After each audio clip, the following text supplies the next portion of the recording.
الحمدللہ رب العالمین والعاقبۃ للمتقین الصلاۃ والسلام علیک یا رسول اللہ۔ میرے محترم سامعین و ناظرین، السلام علیکم ورحمۃ اللہ وبرکاتہ۔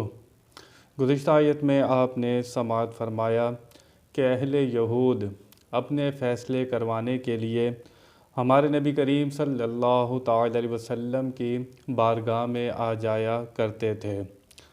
حالانکہ اللہ تعالیٰ ارشاد فرما رہا ہے کہ انہیں تورات دی گئی تھی، اور تورات کتنی شاندار کتاب ہے۔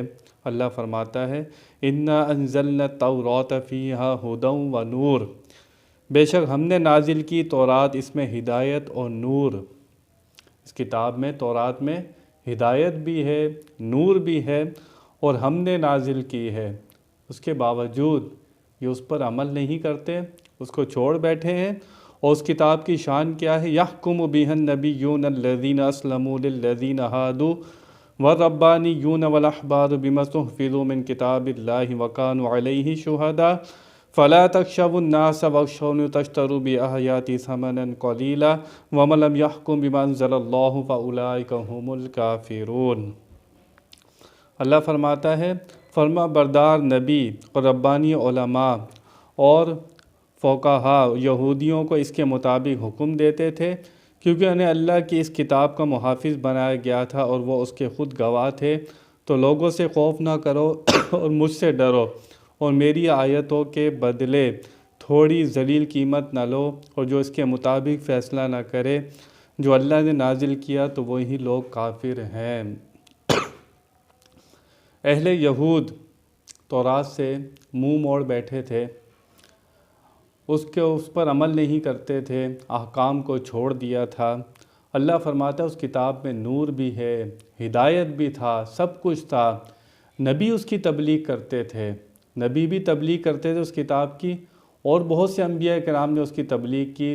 خود موسیٰ علیہ السلام نے اس کی تبلیغ کی، علماء نے اس کے بعد اس کی تبلیغ کی، جو اللہ والے تھے انہوں نے بھی اس کی تبلیغ کی۔ یہ اتنی شاندار کتاب ہے کہ لوگوں کو اللہ والے حکم پڑھ پڑھ کر سنایا کرتے تھے، اس کے احکام بتایا کرتے تھے، لیکن جو نبی کریم صلی اللہ علیہ وسلم کے سامنے یہودی تھے یا جو ان سے پہلے ہوئے، اکثر لوگ تورات کے احکام کو چھوڑ چکے تھے۔ اس کے اندر سزائیں بتائی گئی تھی، احکام بتائے گئے تھے، لیکن اس پر عمل نہیں کیا۔ اللہ فرماتا ہے تورات کو بدل دیتے تھے، آیتوں کے معنی بدل دیتے تھے، مطالب بدل دیتے تھے۔ کیوں بدلتے تھے؟ مال کے لیے۔ اللہ فرماتا ہے تورات کے بدلے مال خریدتے تھے، فتوے بدل دیتے تھے، امیروں کے لیے دوسرے فیصلے، غریبوں کے لیے دوسرے فیصلے۔ ہمارے نبی کریم صلی اللہ علیہ وسلم کی جو شان کی آیتیں تھیں، نعت کی آیتیں تھیں، وہ انہوں نے نکال دی تھیں۔ تو اس طرح یہ ظلم کرتے تھے۔ اللہ فرماتا ہے اگر تورات کے مطابق یہ فیصلے نہیں کرتے تھے، اس کتاب کے مطابق فیصلے نہیں کرتا جو بھی شخص، تو یہاں سے پتہ لگا وہ شخص پکا کافر ہے۔ اللہ فرماتا ہے اسی طرح اگر کوئی قرآن کے مطابق فیصلے نہ کرے، اس کے احکام پر عمل نہ کرے، ان کو جھٹلائے، ان کو نہیں مانے، تو وہ کافر کے زمرے میں جاتا ہے۔ تو اللہ تعالیٰ نے یہ تورات شریف پہلی آسمانی کتاب ہے، سب سے پہلی آسمانی کتاب تورات شریف ہے، سب سے آخری قرآن پاک ہے۔ تو اس کی شان قرآن میں بیان ہوئی ہے۔ باقی 4 کتابیں آسمان سے آئیں، اس کے علاوہ 104 صحیفے نازل کیے گئے۔ اللہ تعالیٰ سے دعا ہے کہ وہ ہمیں قرآنی احکام پر عمل کرنے کی توفیق عطا فرمائے۔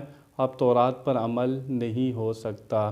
آسمانی کتابیں جتنی آئی ہیں ان کو ماننا ہے، اس پر ایمان رکھنا ہے، لیکن عمل کس پر کرنا ہے؟ قرآن پاک پر۔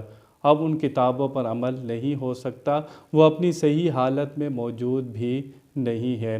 اللہ فرماتا ہے ان کتابوں کا ذمہ ہم نے علماء کے سپرد کیا تھا، لیکن قرآن پاک کا ذمہ اللہ تعالیٰ نے خود لیا ہے۔ اللہ فرماتا ہے اس قرآن کے ہم نگہبان ہیں، ہم اس کی حفاظت کرنے والے ہیں۔ تو جو شخص قرآن پاک میں شک کرتا ہے، کوئی کہے قرآن پاک کے 40 پارے تھے، اس قرآن کو صحیح نہیں مانتا، تو وہ کس پر اعتراض کر رہا ہے؟ اللہ تعالیٰ پر اعتراض کر رہا ہے۔ قرآن کی حفاظت تو خود رب تعالیٰ کرنے والا ہے۔ جو کہے قرآن اپنی صحیح حالت میں نہیں ہے، وہ جھوٹا ہے، وہ مکار ہے، وہ بے دین ہے۔ قرآن اپنی صحیح حالت میں موجود ہے، اللہ تعالیٰ اس کی حفاظت کرنے والا ہے، وہ ابھی تک 1400 سال سے زیادہ گزر گئے، کوئی ایک حرف بھی نہیں بدل سکا، کیونکہ اللہ تعالیٰ اس کی حفاظت فرما رہا ہے۔ وآخر دعوانا ان الحمد للہ رب العالمین۔